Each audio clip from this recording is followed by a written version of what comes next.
Hello everyone, कैसे हैं आप लोग। आई होप आप अच्छे होंगे। इस वीडियो में हम देखने वाले हैं पैकेट स्विचिंग के बारे में, है ना। उसके टाइप देखेंगे कि पैकेट स्विचिंग में कौन से टाइप होते हैं। जैसे वर्चुअल सर्किट होता है ना, डेटाग्राम सर्किट होता है। तो ये जो है पैकेट स्विचिंग के टाइप हैं। ठीक है, फिर हम देखेंगे डिफरेंस वर्चुअल स्विचिंग में और डेटाग्राम स्विचिंग में क्या डिफरेंस है। तो ये देखने वाले हैं इस वीडियो में। तो चलिए स्टार्ट करते हैं। अब पैकेट स्विचिंग क्या होती है। The entire message to be send is divided into multiple smaller size. क्या करते हैं, किसी भी मैसेज को जो है मल्टीपल साइज में जो है उसको डिवाइड कर देते हैं। ठीक है, पैकेट स्विचिंग में the process of dividing a single message into a smaller size of packet is called packetizing, है ना। जब हम किसी मैसेज को हम मल्टीपल साइज के पैकेट में जब हम उसको डिवाइड कर देते हैं तो उसको हम क्या बोलते हैं, पैकेटाइजिंग बोलते हैं। ठीक है, the smaller packet can be send after the other, है ना। अब इसको सेंड कैसे करते हैं, इसको सेंड ऐसे करते हैं, एक पैकेट फिर इसके बाद दूसरा पैकेट फिर तीसरा पैकेट, इस तरीके के सीरीज में जो है हम इस स्मॉलर पैकेट को हम सेंड करते हैं पैकेट स्विचिंग में। Every small packet have a header, है ना। जितने भी जो स्मॉल पैकेट होंगे ना, उसके अंदर हर एक पैकेट के अंदर हेडर होगा, जिसके अंदर इंफॉर्मेशन होगी सोर्स एंड डेस्टिनेशन एड्रेस की, उसमें हेडर में इंफॉर्मेशन होगी। इन पैकेट स्विचिंग राउटिंग यूज। अब पैकेट स्विचिंग में जो है हम राउटिंग का इस्तेमाल करते हैं। राउटिंग क्या करता है कि हमारा जो पैकेट है वो सही डेस्टिनेशन पर पहुंचे और करेक्ट पाथ हो उसका। Reassemble packet at destination. Packet जो है डेस्टिनेशन पे जाने पर रीअसेंबल हो जाता है। ठीक है, अब इसका डिसएडवांटेज देखते हैं कि पैकेट स्विचिंग का डिसएडवांटेज क्या होता है। एक तो डिले की प्रॉब्लम आती है। जब भी हम पैकेट स्विचिंग को स्मॉल पैकेट में भेजते हैं तो डिले की प्रॉब्लम होती है। ठीक है, फिर पैकेट लॉस प्रॉब्लम। इसमें जो है पैकेट जो है लॉस हो जाता है अगर पैकेट की रिसीवर की बैंडविड्थ कम है, या और भी कई रीजन हो सकते हैं, तो इसमें पैकेट लॉस की प्रॉब्लम होती है पैकेट स्विचिंग के अंदर। The packet switch is not chosen wisely then increase the transmission time. अगर हम कोई पैकेट स्विचिंग जब हम करते हैं तो स्मॉल पैकेट में उसको डिवाइड करते हैं। अगर स्मॉल पैकेट कितना स्मॉल होना चाहिए, अगर ये अच्छे से अगर हम चूज नहीं कर पाएंगे तो ट्रांसमिशन टाइम जो है ज्यादा लगेगा। ठीक है, अगर हम ये नहीं पता कर पाएंगे कि कितना साइज का पैकेट हमें जो है डिवाइड करना है ना, तो हम उस ट्रांसमिट करने में, जितने भी पैकेट हम ट्रांसमिट करेंगे उसमें हम टाइम लगेगा। ठीक है, तो वो टाइम जो है बढ़ा देता है। अब हम देखते हैं कैसे टाइम बढ़ जाता है, इसको हम समझने की कोशिश करते हैं। If packet size is not chosen wisely. अगर हम पैकेट को सही तरीके से नहीं चूज करते हैं, सही तरीके से नहीं उसको डिवाइड करते हैं, तो उसको जो है ट्रांसमिट करने में ज्यादा टाइम लग सकता है। It might increase the time taken to transmit the message. ठीक है, अब जैसे कि मान लें 1000 बाइट का कोई पैकेट है, उसको हमें सेंडर से रिसीवर पे भेजना है। ठीक है, तो हम पैकेट को जो है स्मॉल पैकेट में हम उसको डिवाइड कर लेंगे। ठीक है, अब स्मॉल पैकेट में हमने डिवाइड कर लिया उसको, हम मान लीजिए ये 2 पैकेट कर लिया या 3 पैकेट कर लिया, इस तरीके से, है ना। तो हर एक पैकेट का एक हेडर होता है। ठीक है, जितने भी स्मॉल पैकेट हम डिवाइड करेंगे हर एक पैकेट का हेडर होगा। ठीक है, तो मान लीजिए अगर हम पूरा पैकेट भेजते हैं, मान लीजिए एक सिंगल पैकेट जो है 1000 बाइट है, उसको अगर हम पूरा भेजते हैं तो हमारा टाइम लगता है 3.3 मिली सेकेंड लगता है, मान लीजिए। ठीक है, 3.3 मिली सेकेंड लगता है। अब उसी पैकेट को अगर हम 5 पैकेट में डिवाइड कर दें, उसी पैकेट को अगर हम 5 पैकेट में डिवाइड कर दें तो हमारा टाइम कितना लगता है, 2.1 मिली सेकेंड। ठीक है, ट्रांसमिट करने का जो टाइम है वो 2.1 मिली सेकेंड लगता है। अगर उसी पैकेट को अगर हम 10 पैकेट में डिवाइड कर दें तो हमारा टाइम लग रहा है 2.4 मिली सेकेंड, 2.4 मिली सेकेंड। ठीक है, अब उसी जो मैसेज है उसको हम अगर 20 पैकेट में डिवाइड कर दें तो हमारा टाइम लग रहा है 3.3 मिली सेकेंड, है ना, 3.3 मिली सेकेंड। तो हमें इससे ये पता चल रहा है कि अगर पूरे पैकेट को भेज रहे हैं तो 3.3 सेकेंड लग रहा है, बहुत ज्यादा टाइम लग रहा है। अगर हम पैकेट को बहुत ज्यादा ही डिवाइड कर देते हैं, 20 पैकेट में डिवाइड कर देते हैं, तो भी 3.3 मिली सेकेंड लग रहा है।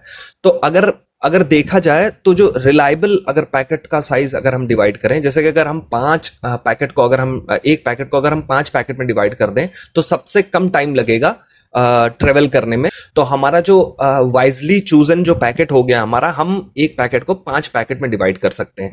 वो हम किसी न्यूमेरिकल के थ्रू हम निकाल सकते हैं। ये तो मैंने एक एग्जांपल दिया है। तो कोई भी पैकेट को अगर डिवाइड करना है तो उसको वाइजली डिवाइड करना है, जिससे की वजह से ट्रांसमिशन टाइम कम लगे। ठीक है, the total time decrease when packet size is reduce. अगर हम टाइम जो है डिक्रीज होगा अगर हम पैकेट साइज को कम करेंगे, but only up to a certain limit. एक जो है लिमिट तक की ही हम उस पैकेट को डिवाइड कर सकते हैं, तभी हमारा टाइम जो है डिक्रीज होगा। If packet size is reduce beyond the limit, अगर हम पैकेट साइज को अगर बियॉन्ड द लिमिट अगर हम उसको डिवाइड कर देते हैं, बियॉन्ड द लिमिट अगर हम उसको ज्यादा पैकेट में डिवाइड कर देते हैं, तो the total time start increasing, है ना। तो हमारा जो टाइम है ट्रांसमिशन का वो इंक्रीज होने लग जाता है, ठीक है, जिस तरीके हमने ये डेटा में देखा, ठीक है। पहले 3.3 लगा, फिर 2.1 लगा, फिर 2.4 लगा, फिर इसके बाद ये इंक्रीज होने लग गया, हाँ 3.3। अब हम देखते हैं टाइप ऑफ स्विचिंग। स्विचिंग के कितने टाइप होते हैं? स्विचिंग के जो है मेनली दो टाइप की होती हैं स्विचिंग। एक तो होता है वर्चुअल स्विचिंग और एक होता है डेटाग्राम स्विचिंग। तो हम पहले वर्चुअल स्विचिंग के बारे में देखेंगे। Virtual switching operate in the following 3 step. Virtual switching जो है 3 स्टेप में जो है ऑपरेट होता है। पहला एस्टेब्लिशिंग सर्किट, दूसरा होता है ट्रांसफरिंग द डेटा और तीसरा होता है डिसकनेक्टिंग द सर्किट, है ना। पहले हम सर्किट को एस्टैब्लिश करेंगे, फिर डेटा ट्रांसफर करेंगे, फिर इसके बाद सर्किट को डिस्कनेक्ट करेंगे, ठीक है।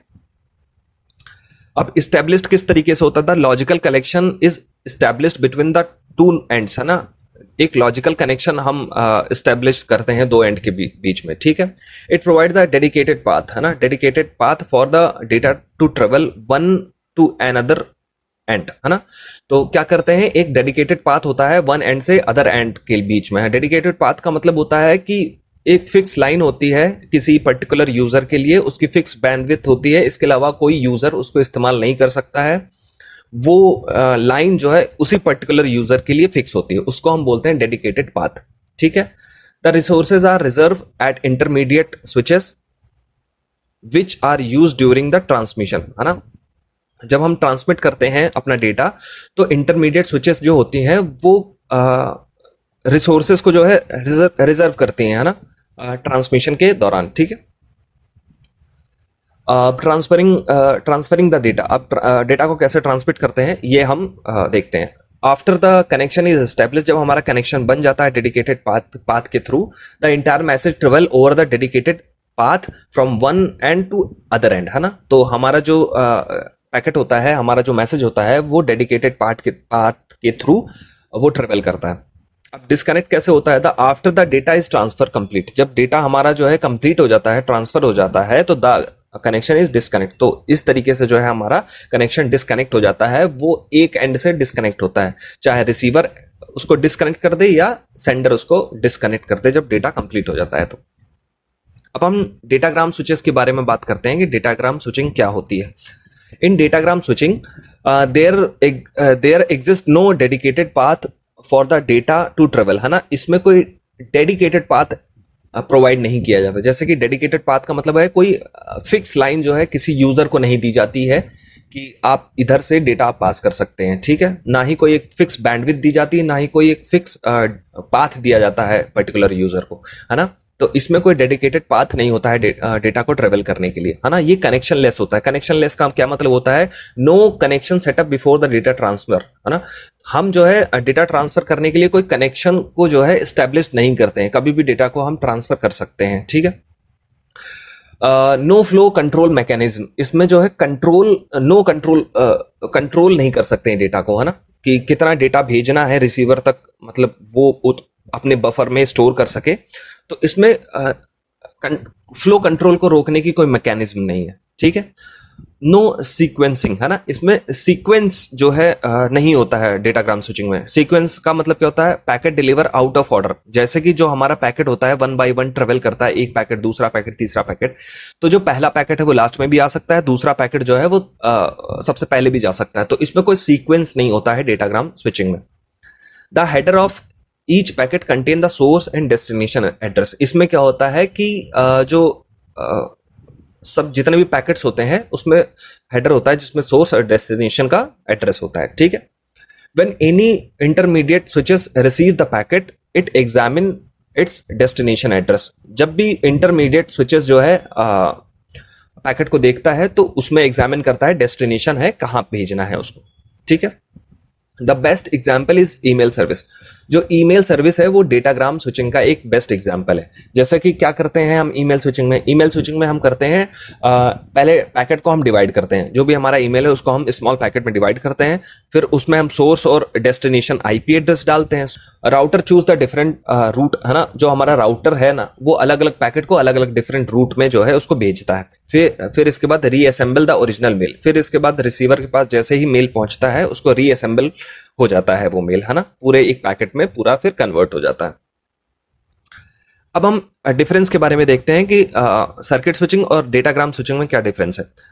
The first packet during its transmission inform the intermediate node. जब भी हम पहले पैकेट को भेजते हैं वर्चुअल स्विचिंग में, जब हम पहले पैकेट को भेजते हैं तो जो इंटरमीडिएट स्विचिंग है उसको वो इन्फॉर्म कर देता है कि और भी पैकेट्स आने वाले हैं, ठीक है।